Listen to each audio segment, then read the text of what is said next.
نہیں ہے. وہ رسول جانے برکت فرما رہے ہیں کہ جو نماز چھوڑے گا اللہ برکت اٹھائے گا.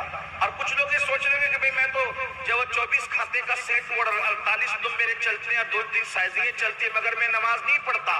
تو یہ مولوی کی بات کیا ہے, حیثیت رکھتی ہے؟ مولوی کی بات نہیں, یہ مولا کی بات ہے.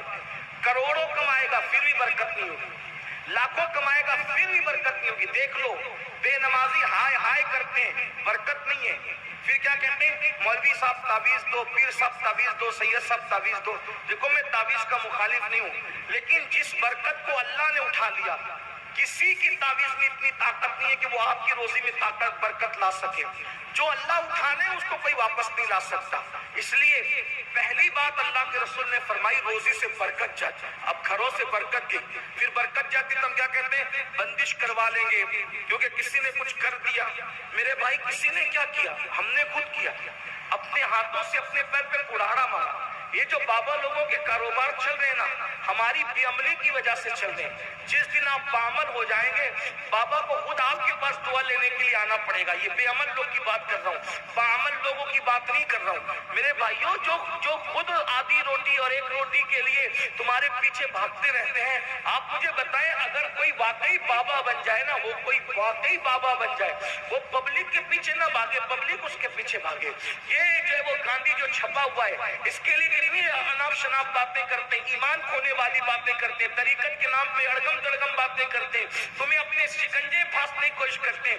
کہ میں تعویذ کی مخالفت نہیں کر رہا ہوں, یہ جو جاہل گوار ان پڑھ, یہ ان کے چکر اور چنگل میں پھنس کر کے اپنا ایمان بھی گواتے ہو. عورتیں جاتی تو عزت بھی گوا دیتی ہے, آبرو بھی گوا دیتی ہے. یاد رکھیں سب بابا ایسے نہیں ہوتے, لیکن آپ دیکھ لیں, ہمیں پتا چلا ہے کہ بعض لوگ بابا گیری کے نام پر زنا کے دھندے کروا رہے ہیں. یہ حالت ہے, صورتحال ہے. خواتین جاتی, آبرو دے آتی ہے.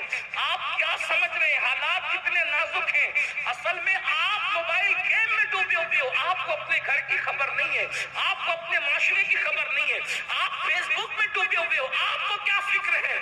اللہ اکبر. حالات سے آنکھیں بند کرنے کے لیے یہی تو تمہارے ہاتھ میں کھلونا دیا گیا ہے.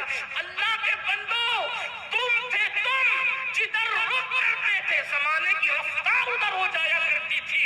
اقبال کہتے ہیں دیوان گانے عشق محمد کو دیکھ کر گھبرا گئی یہ گردش دورہ, کبھی کبھی گردن میں ہاتھ ڈالے ہیں. ماہوں نجوم نے گزرا ہے ان حدوں سے مسلمان کبھی کبھی.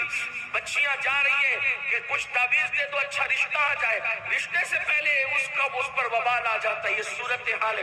اور اب تو ہم سن رہے ہیں, سنا ہے ہم نے, اب تو مسلمان مسلم عورتیں پنڈتوں تک کے پاس, سادھوؤں تک کے پاس جاتی ہیں. کیا دین آ گئے. اللہ کے بندو, آپ سے پوچھتا ہوں یہ رشتے کیا ہیں؟ چلے بات آ گئی تو یہ رشتے کیا ہیں؟ یہ رشتے آسمانوں سے بن کر آتے ہیں. یعنی جس کی قسمت میں جو لکھ لیا گیا, کروڑوں رکاوٹیں ہیں, ملنا اسی نے. اب جب آسمانوں سے لکھ دیا گیا ہے تو ملنا ہے.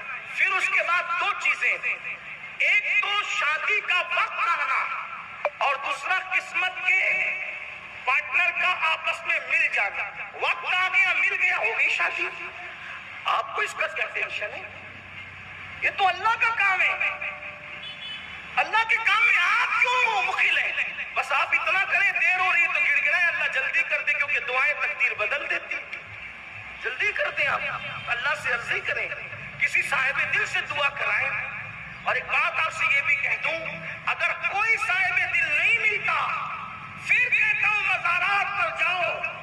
ہمارے بزرگوں نے فرمایا ولیوں کی آستانے پر جانا ایسے ہی ہے جیسے ان کی ظاہری حیات میں جانے سے فائدہ ملتا تھا, بعد وصال جانے کا بھی وہی فائدہ ہے.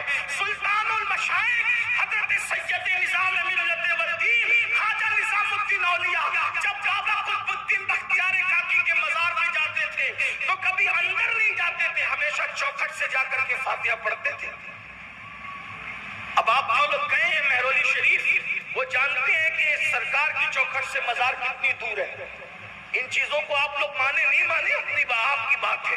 اور ایک بات یہ یاد رکھنا, پوری تقریر لوگ مان جائیں یہ ضروری نہیں ہے. کچھ لوگ کہتے ہیں کہ یہ لوگ جب ولیوں کی بات کرتے ہیں تو بہت مبالغہ کرتے ہیں. ہم نے کہا